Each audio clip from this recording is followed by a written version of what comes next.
Réaliser ce reportage sur le suivi d'un déchet recyclable, nous avons pensé utiliser une balise GPS comme celle-ci que nous allons introduire à l'intérieur d'une bouteille en plastique qu'ensuite nous mettrons dans une colonne réservée aux déchets recyclables. Voici la balise qu'on va mettre dans une bouteille.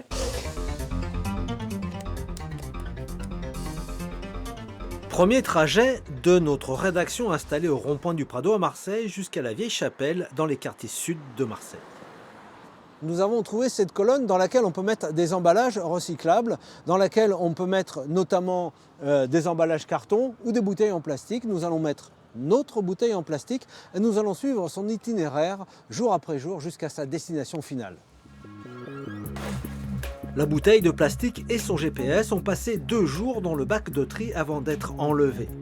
Après une courte étape par l'impasse de Rabat près de la prison des Baumettes, notre bouteille recyclable est transportée dans ce centre de transfert situé à la Penne-sur-Yvonne où elle sera placée dans une remorque comme celle-ci avant de partir pour sa destination finale.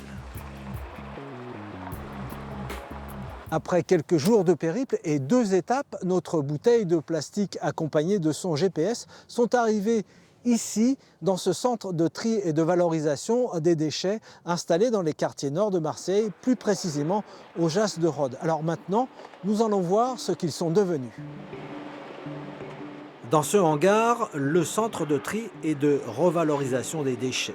Les camions déversent les bouteilles en plastique, le papier et toutes sortes d'emballages, bref, tout ce qu'il y a dans les colonnes ou les poubelles jaunes. Un premier tri mécanisé est réalisé et les matières sont réparties sur différents tapis roulants.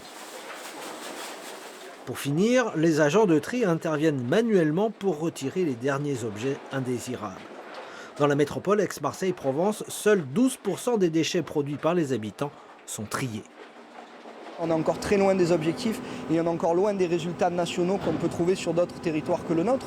Donc le message aujourd'hui, je pense que c'est important, c'est de montrer tout simplement aux Marseillaises, aux Marseillais, à tous les habitants de la métropole qu'il y a bien des centres de tri, que contrairement à ce qu'on peut entendre parfois dans la rue, la poubelle jaune elle ne va pas au même endroit que les ordures ménagères, c'est faux, la poubelle jaune elle va derrière moi, tout ce qui est trié est valorisé.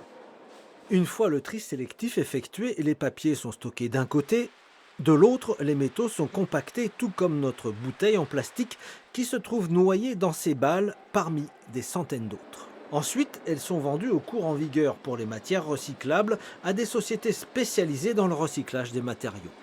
Ils repartent chez des repreneurs sur le territoire français pour pouvoir remplacer un plastique, remplacer la résine d'origine pour pouvoir faire une nouvelle bouteille, l'acier pour pouvoir faire une nouvelle boîte de conserve, la canette de soda, refaire une canette de soda, le papier à l'identique que l'on retrouve ensuite dans les rayons. La vente de ces matières recyclables permet à la métropole Aix-Marseille-Provence de récupérer en moyenne 25% des sommes engagées pour le traitement des déchets.